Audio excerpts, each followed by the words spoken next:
I promise ये video 2022 में ही लाऊंगा, क्योंकि अगर नहीं लाया तो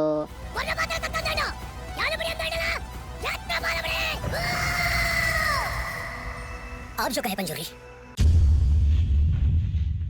अभी हम जिंदा हैं। तू जिंदा है? ये जिंदा है। हाँ भाई, बच गया। खानदान की जमीन का सौदा करके ही आ रहा हूँ।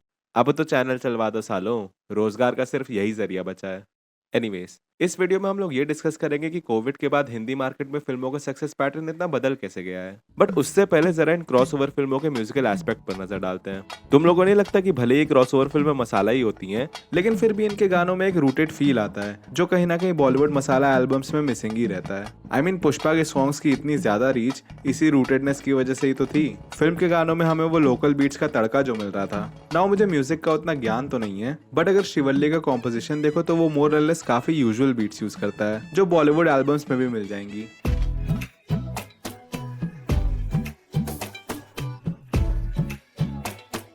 लेकिन इस कॉम्पोजिशन के बीच बीच में कुछ लोकल इंस्ट्रूमेंट्स वाली ट्यून्स होती हैं जो इस गाने का रूटेड फील कैरी करती हैं।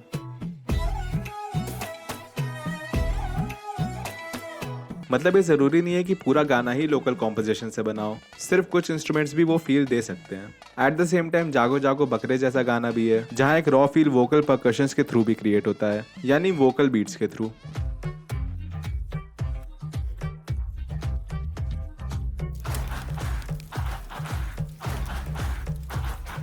वहीं दूसरी तरफ KGF 1 के एल्बम की बात करें तो यहाँ उतने रीजनली रूटेड कॉम्पोजिशंस नहीं है। आई मीन मोस्टली यहाँ परकशन इंस्ट्रूमेंट्स ही यूज हुए हैं। दैट इज वो इंस्ट्रूमेंट्स जो स्ट्राइक करने पे ही बजते हैं। फॉर एग्जांपल अलग अलग प्रकार के drums,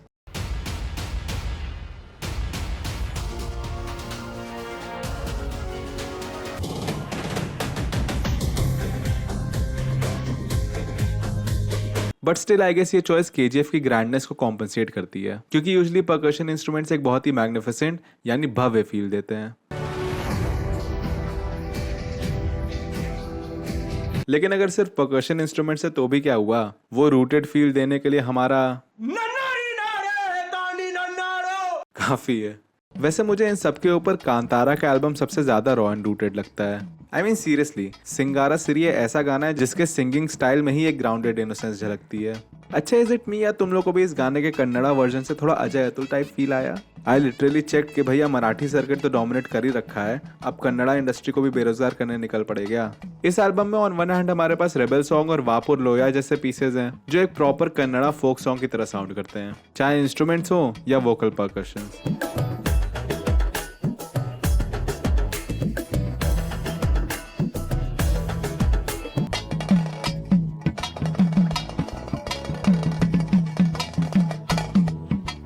on the other hand Karma song जैसा पीस भी है जिसमें बिना कोई क्राउडेड कॉम्पोजिशन किए सिर्फ कुछ बीट्स और लेयर्स के साथ ही ये रूटेड फील कम्युनिकेट हो जाता है।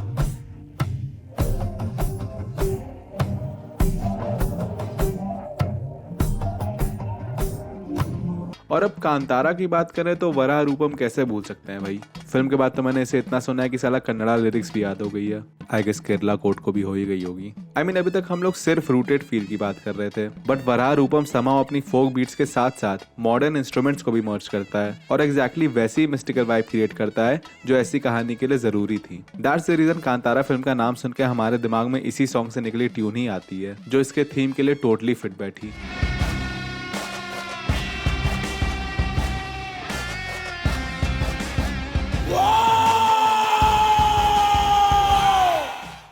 वैसे कांतारा के साउंड डिजाइन का डिटेल ब्रेकडाउन तुम लोग लॉन्ग लिव सिनेमा के इस वीडियो में देख सकते हो। यानी ओवरऑल इन क्रॉसओवर मसाला मूवीज में मुझे म्यूजिक भी एक स्टैंड आउट क्वालिटी लगती है जो ऑडियंस का कनेक्शन और एनहांस करने में मदद करती है। अच्छा, कांतारा देखते वक्त राइटिंग, सिनेमाटोग्राफी और म्यूजिक के अलावा भी मुझे एक और रीजन रियलाइज हुआ जिसकी वजह से आजकल की फिल्मों का सक्सेस पैटर्न इतना अनप्रेडिक्टेबल सा है। आई मीन इस बात से तो मैं कतई एग्री नहीं करता कि अब masala cinema, big spectacle cinema, heroism सिर्फ यही सब चलेगा। हाँ, ये चल रहा है नो डाउट, बट इसके बेसिस पे हम सारी सक्सेसफुल फिल्मों को कैटेगराइज तो नहीं कर सकते ना। चलो मान लिया सिर्फ मसाला, बिग स्पेक्टिकल, हीरोइज्म ही चल रहा है, then what about a Kashmir files? Hindi circuit में RRR से सिर्फ 13 करोड़ पीछे है। Also what about a Gangubai? Box office पे 130 करोड़ आज के टाइम में कम नहीं है। आमिर खान से पूछ के देखो। हाँ, कुछ हद तक गंगूबाई को बिग स्पेक्टिकल हीरोइज्म कह सकते हैं, बट जरा मेरी थ्योरी सुनो।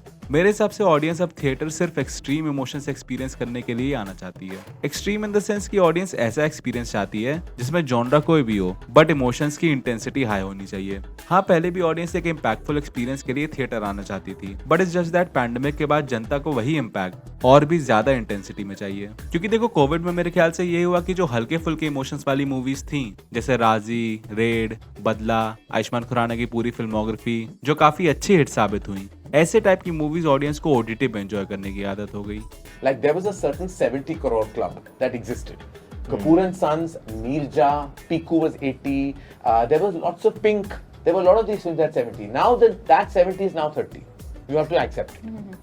You have to accept that is dropped. There's no such thing as a 70 crore club. मैं तो दावे के साथ कह सकता हूँ कि अगर पैंडेमिक के पहले ये फिल्में रिलीज हुई होती तो इनमें से आधे से ज्यादा चल जाती। और ये भी तो देखो कि पैंडेमिक की वजह से लोगों की रेगुलरली थिएटर जाने की आदत भी तो छूट गई।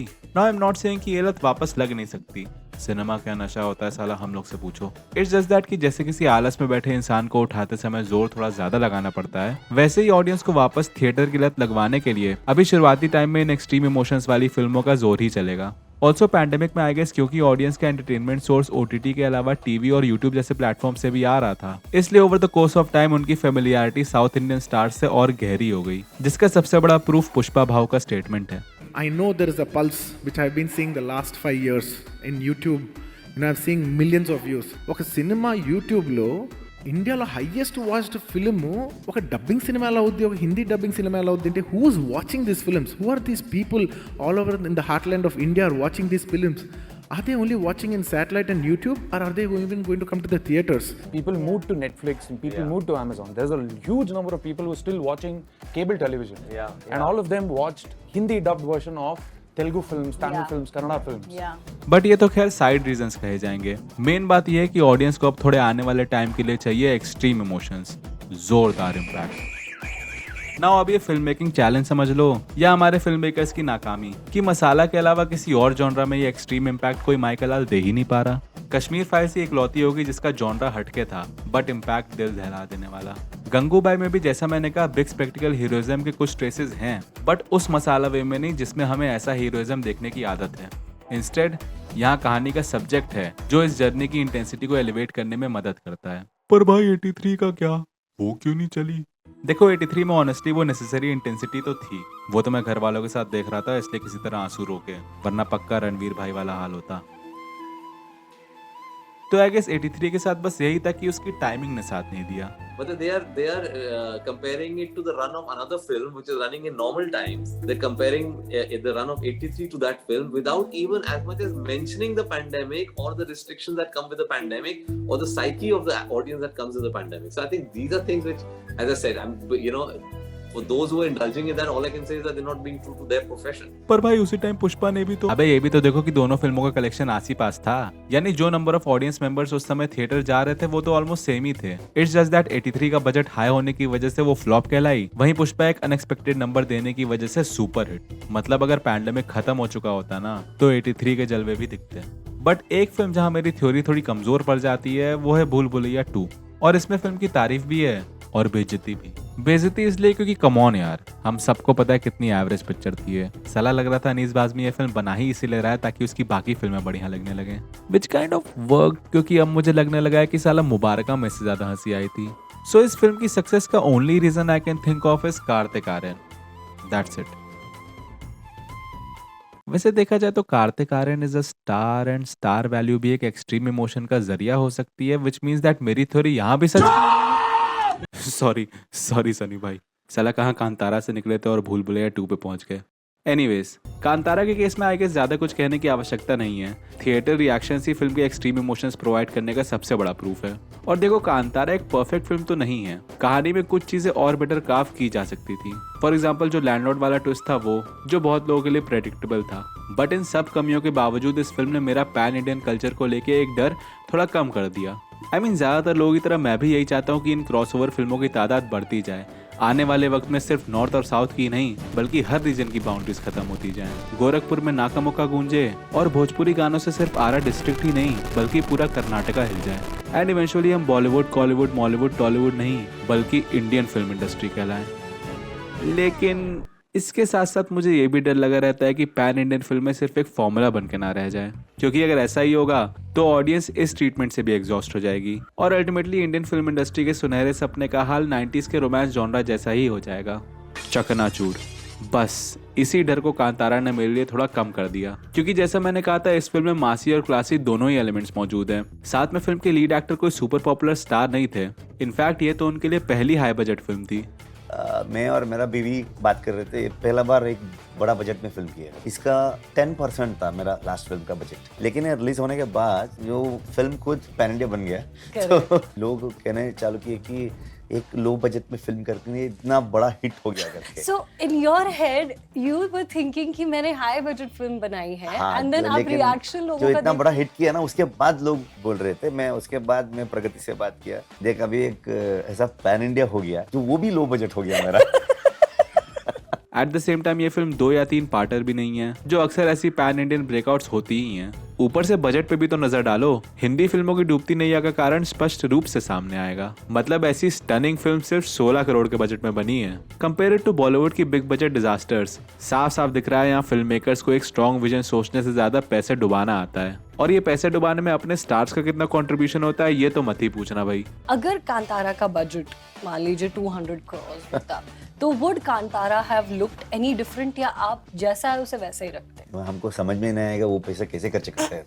चलो बिग बजट भी हटाओ, इवन स्मॉल बजट मूवीज में भी विजन और कॉमर्स का बैलेंस स्ट्राइक करना कितनी रेयर क्वालिटी होती है, ये 2018 में आई सुधीर मिश्रा की दास देव को देख के क्लियरली समझ आ जाएगा। किसी एंगल से लग भी रहा है कि ये कांतारा से महंगी पिक्चर है। भाई वही अनुराग कश्यप ने अपना करियर नहीं बनाया है, ठीक है। कांतारा की तरह ये जो ब्रेकआउट साउथ इंडियन मूवीज हैं, इनका भी below the line cost above the line cost से ज्यादा ही रहा है। यानी एक्टर्स कंपैरेटिवली कम फीस लेते हैं, डायरेक्टर्स को अपना विजन एग्जीक्यूट करने के लिए अच्छा खासा बजट मिल जाता है, and boom, Bollywood wasted. But again यहाँ भी मेरा डर दोबारा आ जाता है। I mean, अपनी अपनी ब्रेक थ्रू फिल्मों के बाद इन पैन इंडियन स्टार्स की फीस भी बॉलीवुड के आस पास आती जा रही है भैया।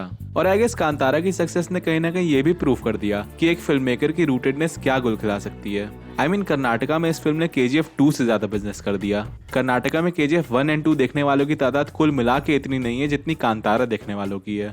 तो खुद ही सोचो, ऐसे जबरदस्त कनेक्ट का राज फिल्म की रूटेडनेस में ही छुपा है ना। Kannada audience more than any star, more than any big budget spectacled, बस अपने लैंड और अपने कल्चर को रिप्रेजेंट होते हुए देखने आई थी। वो अलग बात है कि Bhutakola is just one of the many cultural practices in the state. यानी ये तो ऑब्वियस ही हुआ ना, अगर हिंदी फिल्म इंडस्ट्री में ऐसा जादू वापस चाहिए तो रूटेड फिल्म मेकर्स के लिए जगह बनानी ही होगी ना। इस एस्पेक्ट में कितना वर्क किया जा रहा है ये तो कश्यप भाई कब का कह के चले गए। Yes, cinema is largely controlled by those people, and that to second generation that has grown up in trial rooms. They have not lived life, so the referencing is based on cinema. So what is not on screen can't be cinema to them.